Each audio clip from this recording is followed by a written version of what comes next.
അപ്പോൾ ഇന്ന് നമുക്ക് കാബേജ് ഓംലെറ്റ് എങ്ങനെ തയ്യാറാക്കി എടുക്കണമെന്ന് നോക്കാം.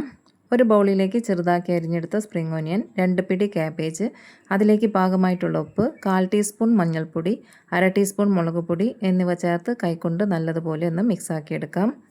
ഇനി ചൂടായി വരുന്ന എണ്ണയിലേക്കിട്ട് ക്രിസ്പിയായിട്ട് വാടി വെന്ത് വരുന്നത് വരെ ഒന്ന് വഴറ്റിയെടുക്കാം. അതിനുശേഷം പാനിൽ നിന്നും കോരിയെടുത്ത് മാറ്റി വെക്കുക. ഇനി ഒരു ബൗളിലേക്ക് 4 മുട്ട പൊട്ടിച്ചതിട്ട് കൊടുക്കാം. ഇതിലേക്ക് ഒരല്പം ഉപ്പ് ചേർത്ത് കൊടുത്താൽ മതിയാകും. 1/2 ടീസ്പൂൺ ഗരം മസാലപ്പൊടി, 1/2 ടീസ്പൂൺ കുരുമുളക് പൊടി ചേർത്ത് നല്ലതുപോലെ ഒന്ന് ബീറ്റ് ചെയ്ത ശേഷം 1/4 കപ്പ് കോൺഫ്ലവർ പൊടി ചേർത്ത് നല്ലതുപോലെ യോജിപ്പിച്ചെടുക്കാം. കൂടെ തന്നെ വഴറ്റി വെച്ചതും ഇട്ട് മിക്സാക്കി വെക്കാം. ഇനി എണ്ണ ചൂടാകുമ്പോൾ മിക്സ് ചെയ്ത് വെച്ച ബാറ്റർ ഇതിലേക്ക് ഒഴിച്ച് കൊടുക്കാം. ഒരു തവി കൊണ്ട് എല്ലായിടത്തും സ്പ്രെഡ് ചെയ്ത ശേഷം ഫ്ലെയിം കുറച്ച് അടച്ചു വെക്കാം. പെട്ടെന്ന് തന്നെ തുറന്ന് മറിച്ചിട്ട് കൊടുക്കാം. വീണ്ടും ഒരല്പസമയം കൂടി വെച്ച ശേഷം എടുത്താൽ കാബേജ് ഓംലെറ്റ് റെഡി.